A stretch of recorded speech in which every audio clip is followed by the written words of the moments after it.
What is something you deeply regret doing as a child that still affects you to this day? When I was 4, a neighbor girl and I became friends. I invited her over one day to play. We were playing with dog food, it was fake food.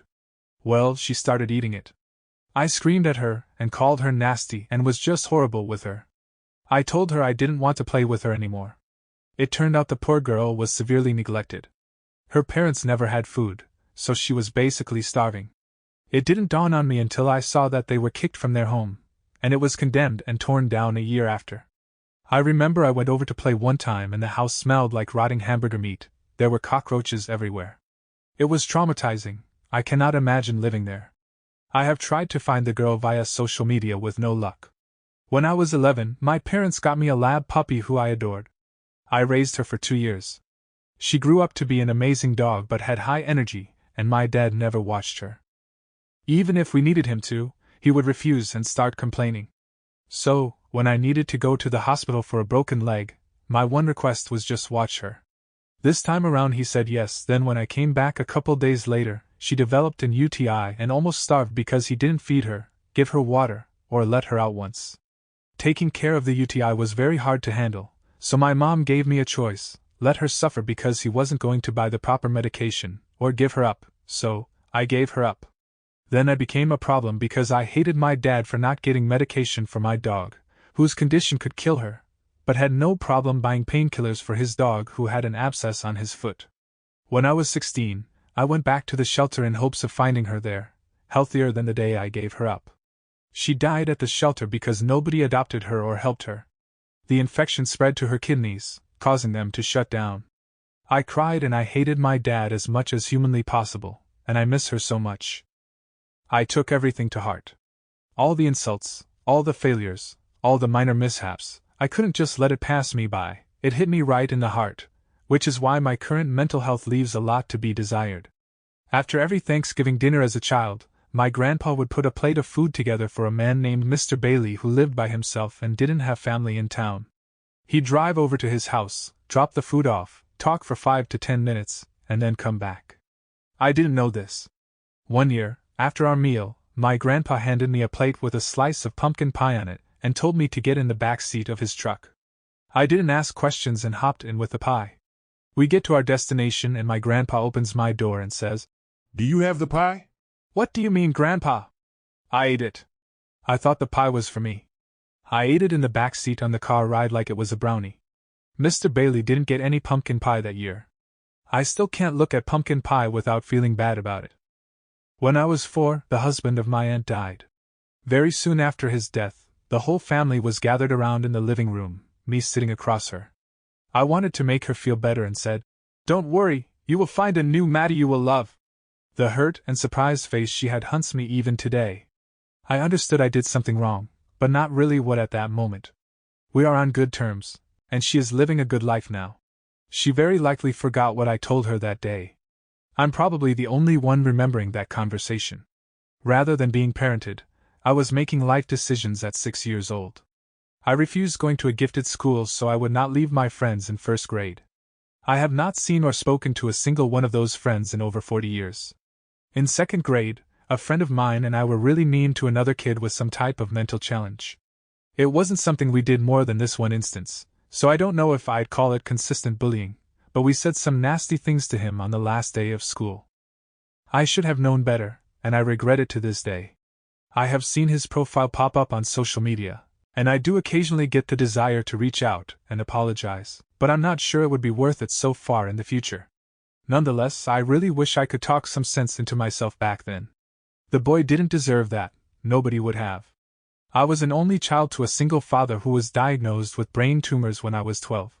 I watched him degrade and die over a 6-month period. About 4 months after my father was diagnosed, he became so ill that he couldn't even remember my name.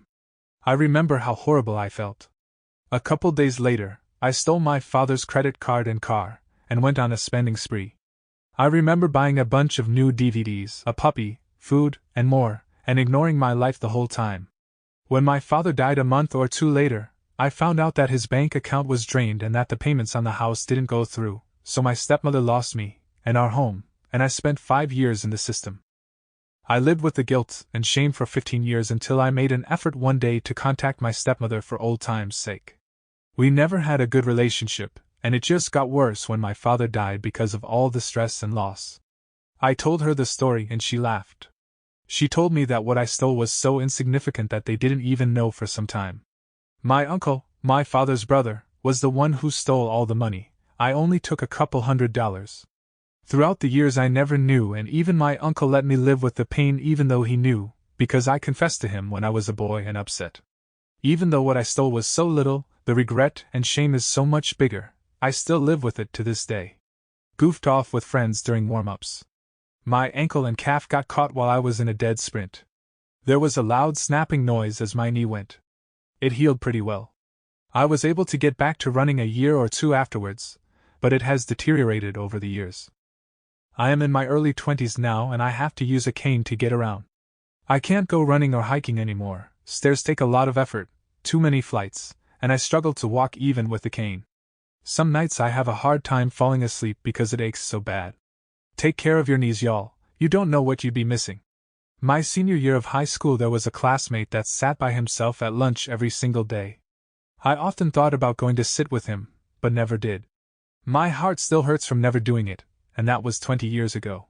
I can't find him on social media or anything. I truly hope he is out there living his absolute best life. My sister and I grew up with our maternal grandparents. Since my mom had to go to work, our grandparents took care of us. One night when I was 10 years old, my grandmother was complaining about how my sister and I left the dishes on the sink. She was saying that she's not going to prepare our lunchbox the following day if we didn't do the dishes. Since, to me, our grandmother has always told us the same thing but prepared our lunchboxes for school anyway the following morning, I did not bother washing the dishes. We all slept that night with the dishes on the sink. The following morning, I got awakened by the sunlight from the window. I was surprised that my grandmother has not awakened yet, since she's the one who usually wakes up first and prepares everything for us before we go to school. A few minutes later, after we tried waking her up, I realized she died in her sleep. When I was 12 years old, my grandfather was diagnosed with cancer. The doctors told us they can no longer do anything about it. My mom and her siblings decided to take him home. A few weeks after, one of my distant cousins gave us a visit. I can't remember what we were doing exactly, but there was a moment when she called my attention saying that it looks like my grandfather is making deep breaths.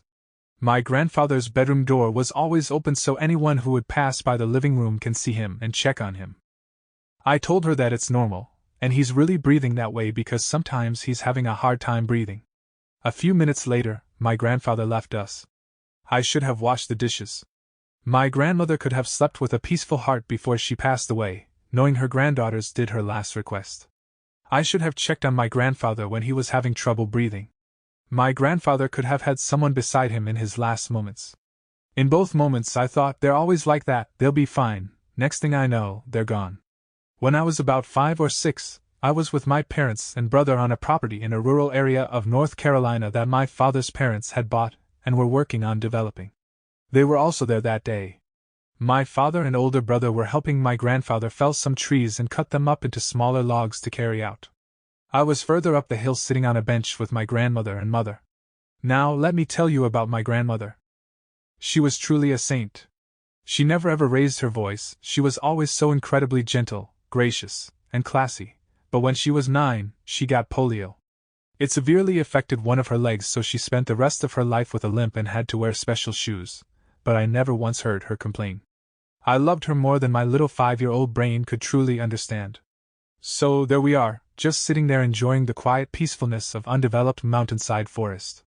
She turns to me and says, "I bet your grandfather would love for you to offer to help. Why don't you go see if you can help?" Now, in my mind that meant carrying those 40-pound logs, and I was like 5 years old.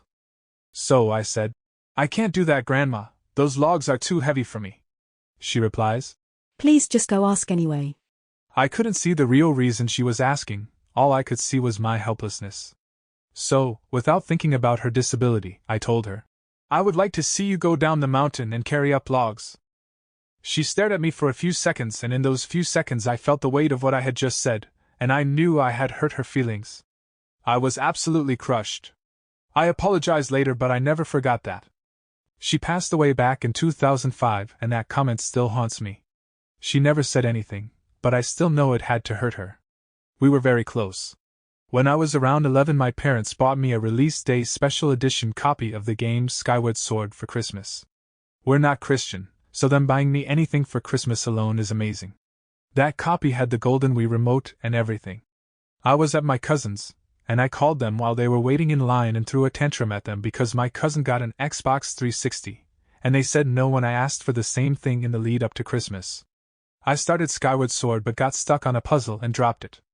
I ended up getting an Xbox 360 for my birthday, mainly because of that tantrum.